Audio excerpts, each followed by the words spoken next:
फग्गन सिंह कुलस्ते जी, Shrimati Renuka Singh ji, doctor Bharti Pawar ji, Vishweshwar to do जी, अन्य महानुभाव और देश के अलग अलग राज्यों से आए मेरे सभी आदिवासी भाई और बहनों, आप सभी को आदि महोत्सव की बहुत बहुत शुभकामनाएं। आजादी के अमृत महोत्सव में आदि महोत्सव देश की आदि विरासत की भव्य प्रस्तुति कर रहा है। अभी मुझे मौका मिला देश की आदिवासी परंपरा की इस गौरवशाली झांकी को देखने का। तरह तरह के रस, तरह तरह के रंग, इतनी खूबसूरत पोशाकें, इतनी गौरवमयी परंपराएं, भिन्न भिन्न कलाएं, भिन्न भिन्न कलाकृतियां, भांति भांति के स्वाद, तरह तरह का संगीत। ऐसा लग रहा है जैसे भारत की अनेकता, उसकी भव्यता कंधे से कंधा मिलाकर एक साथ खड़ी हो गई है। ये भारत के उस अनंत आकाश की तरह है जिसने उसकी विविधताएं इंद्रधनुष के रंगों की तरह उभर करके सामने आ जाती है। और इंद्रधनुष की एक और विशेषता भी है, ये अलग अलग रंग जब एक साथ मिलते हैं तो प्रकाश पुंज बनता है जो विश्व को दृष्टि भी देता है और दिशा भी देता है। ये अनंत विविधताएं जब एक भारत श्रेष्ठ भारत के सूत्र में पिरोती हैं, तब भारत का भव्य स्वरूप दुनिया के सामने आता है। तब भारत अपने सांस्कृतिक प्रकाश से विश्व का मार्गदर्शन करता है। ये आदि महोत्सव विविधता में एकता हमारे उस सामर्थ्य को नई ऊंचाई दे रहा है। ये विकास और विरासत, विकास और विरासत के विचार को और अधिक जीवंत बना रहा है। मैं अपने आदिवासी भाई बहनों को और आदिवासी हितों के लिए काम करने वाली संस्थाओं को इस आयोजन के लिए बधाई देता हूं। साथियों, 21वीं सदी का भारत सबका साथ सबका विकास के मंत्र पर चल रहा है। जिससे पहले दूर सुदूर समझा जाता था, अब सरकार दिल्ली से चलकर उसके पास जाती है। जो पहले खुद को दूर सुदूर समझता था, अब सरकार उसे मुख्य धारा में ला रही है।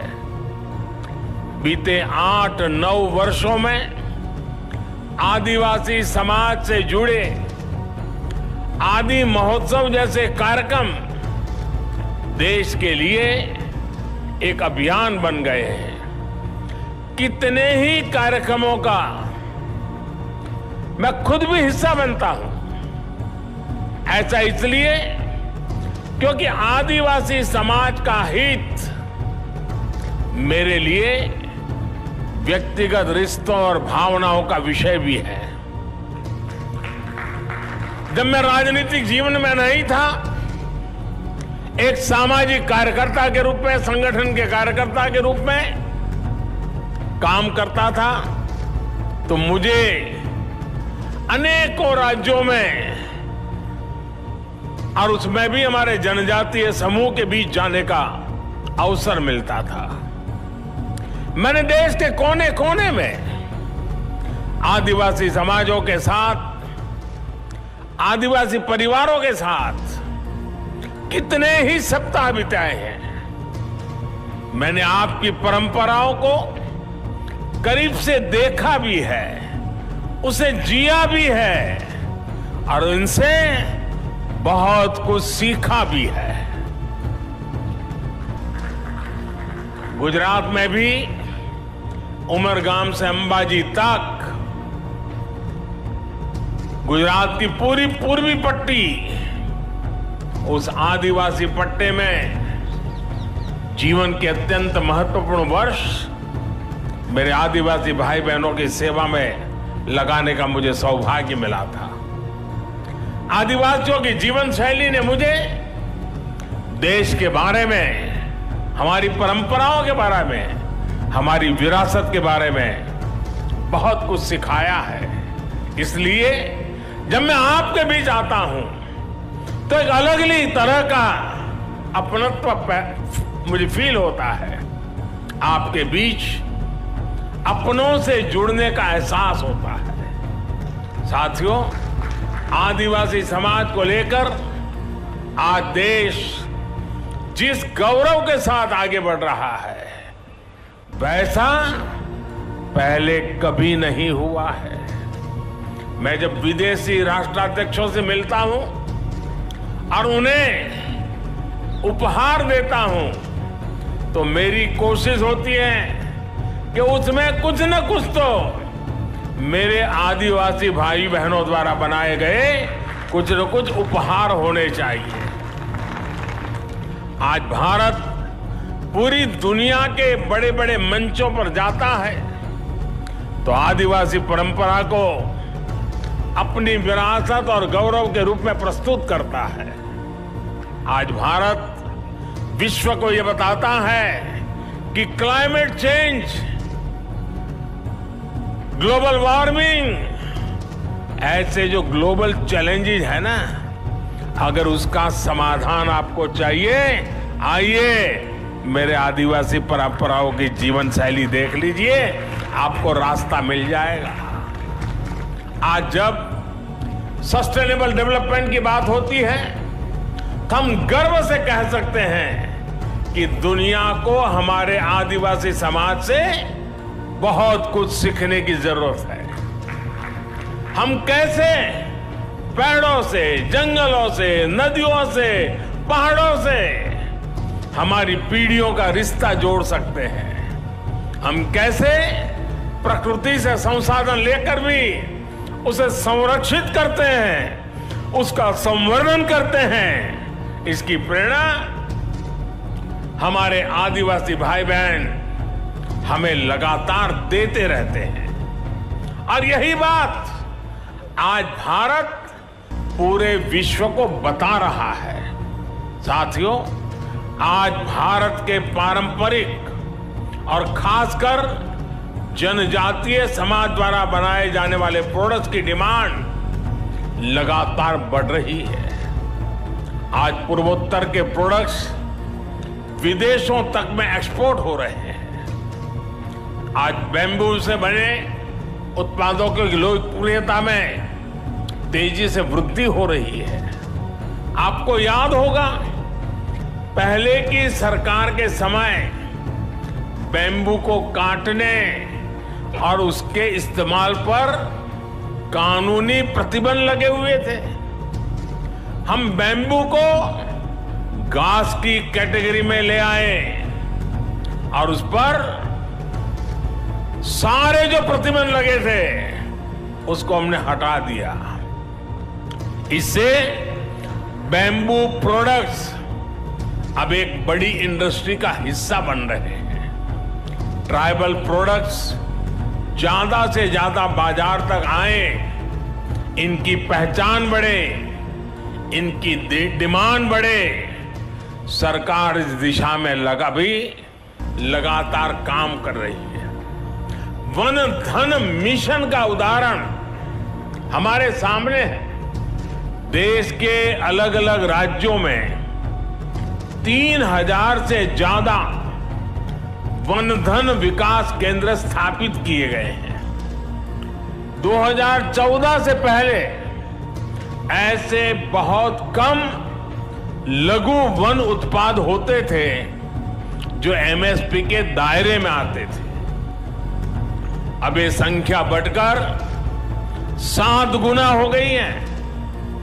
अब ऐसे करीब 90 लघु वन उत्पाद है जिन पर सरकार मिनिमम सपोर्ट प्राइस एमएसपी दे रही है। 50,000 से ज्यादा वनधन स्वयं सहायता समूह के जरिए लाखों जनजातीय लोगों को इसका लाभ हो रहा है।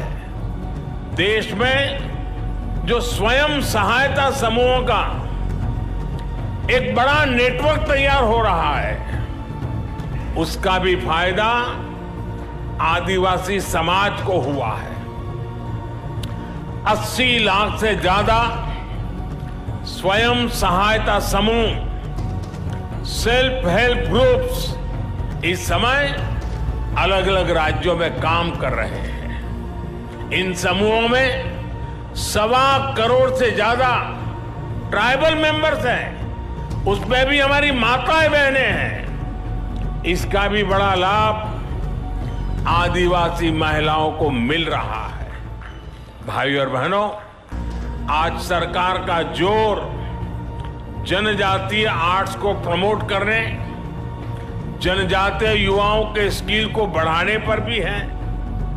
इस बार के बजट में पारंपरिक कारीगरों के लिए पीएम विश्वकर्मा योजना शुरू करने की घोषणा भी की गई है।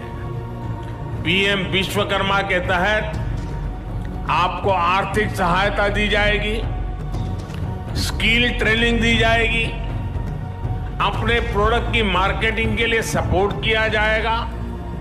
इसका बहुत बड़ा लाभ हमारी युवा पीढ़ी को होने वाला है। और साथियों, ये प्रयास केवल कुछ एक क्षेत्रों तक सीमित नहीं है।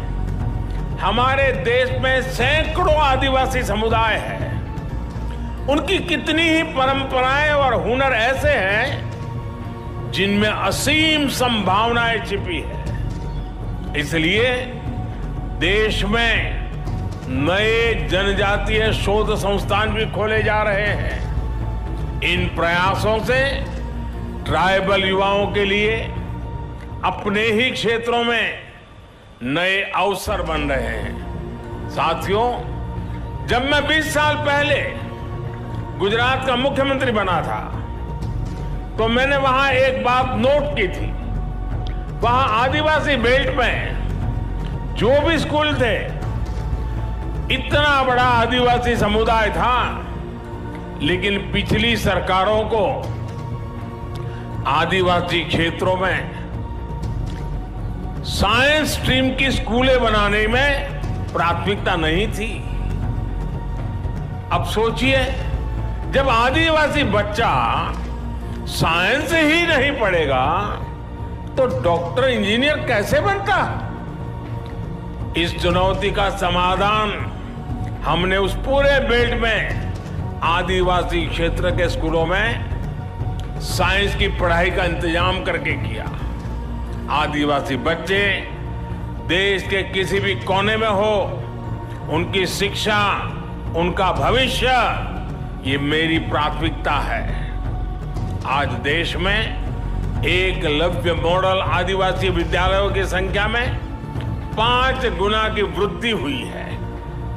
2004 से 2014 के बीच 10 वर्षों में केवल 90 एकलव्य आदिवासी स्कूल खुले थे, लेकिन 2014 से 2022 तक इन 8 वर्षों में 500 से ज्यादा एकलव्य स्कूल स्वीकृत हुए हैं।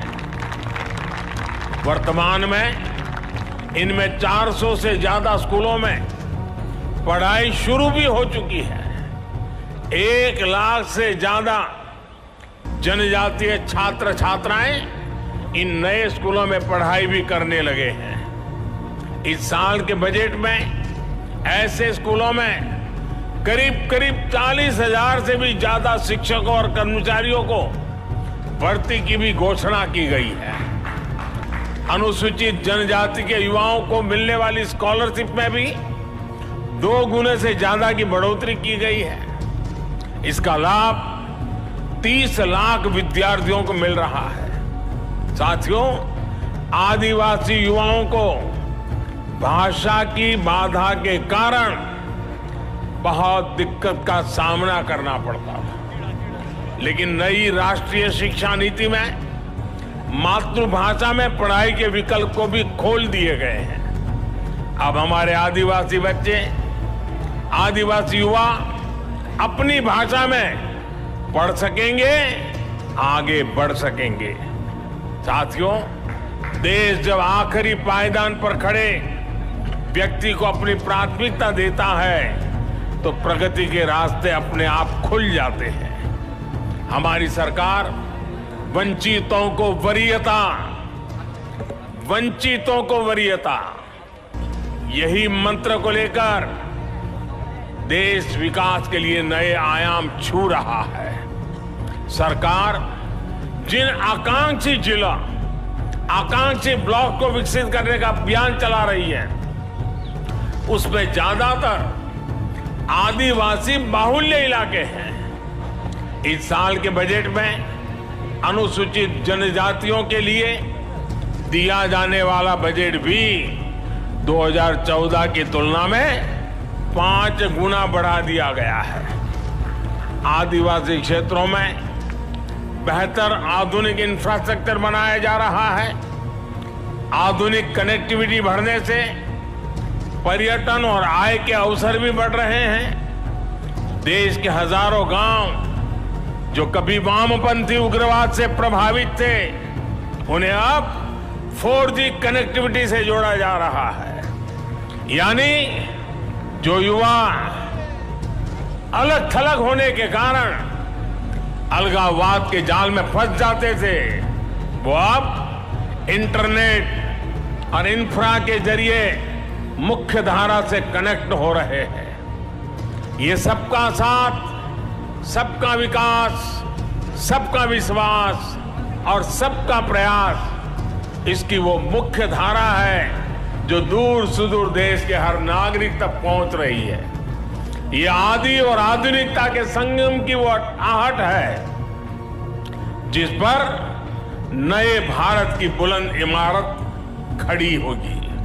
साथियों, बीते 8-9 वर्षों में आदिवासी समाज की यात्रा इस बदलाव की साक्षी रही है कि देश कैसे समानता और समरसता को प्राथमिकता दे रहा है। आजादी के बाद 75 वर्षों में पहली बार देश का नेतृत्व एक आदिवासी के हाथ में है। पहली बार एक आदिवासी महिला राष्ट्रपति जी के रूप में सर्वोच्च पद पर भारत का गौरव बढ़ा रही है। पहली बार आज देश में आदिवासी इतिहास को इतनी पहचान मिल रही है। हम सब जानते हैं कि देश की आजादी की लड़ाई में हमारे जनजातीय समाज के उनका कितना बड़ा योगदान रहा है, कितनी बड़ी भूमिका निभाई थी। लेकिन दशकों तक इतिहास के उन स्वर्णिम अध्यायों पर, वीर वीरांगनाओं के उन बलिदानों पर पर्दा डालने के प्रयास होते हैं। अब अमृत महोत्सव में देश ने अतीत के उन भूले बिसरे अध्यायों को देश के सामने लाने का बीड़ा उठाया है। पहली बार देश ने भगवान बिरसा मुंडा की जन्म जयंती पर जनजातीय गौरव दिवस मनाने की शुरुआत की है। पहली बार अलग अलग राज्यों में आदिवासी स्वतंत्रता सेनानी म्यूजियम खोले जा रहे हैं। पिछले साल ही मुझे झारखंड के रांची में भगवान बिरसा मुंडा को समर्पित म्यूजियम के लोकार्पण का अवसर मिला था। ये देश में पहली बार हो रहा है, लेकिन इसकी छाप आने वाली कई पीढ़ियों में दिखाई देगी। ये प्रेरणा देश को कई सदियों तक दिशा देगी। साथियों, हमें हमारे अतीत को सहेजना है, वर्तमान में करते हुए भावना को शिखर पर ले जाना है और भविष्य के सपनों को साकार करके ही रहना है। आदि महोत्सव जैसे आयोजन इस संकल्प को आगे बढ़ाने का एक मजबूत माध्यम है। हमें इसी एक अभियान के रूप में आगे बढ़ाना है, एक जन आंदोलन बनाना है। ऐसे आयोजन अलग अलग राज्यों में भी ज्यादा से ज्यादा होने चाहिए। साथियों, इस वर्ष पूरा विश्व भारत की पहल पर इंटरनेशनल मिलेट ईयर भी मना रहा है। मिलेट्स, जिसे हम आमतौर भाषा में मोटे अनाज के रूप में जानते हैं, और सदियों से हमारे स्वास्थ्य के मूल में ये मोटा अनाज था और हमारे आदिवासी भाई बहन के खान पान का वो प्रमुख हिस्सा हो रहा है। अब भारत ने ये मोटा अनाज, जो एक प्रकार से सुपर फूड है, इस सुपर फूड को श्री अन्न की पहचान दी है।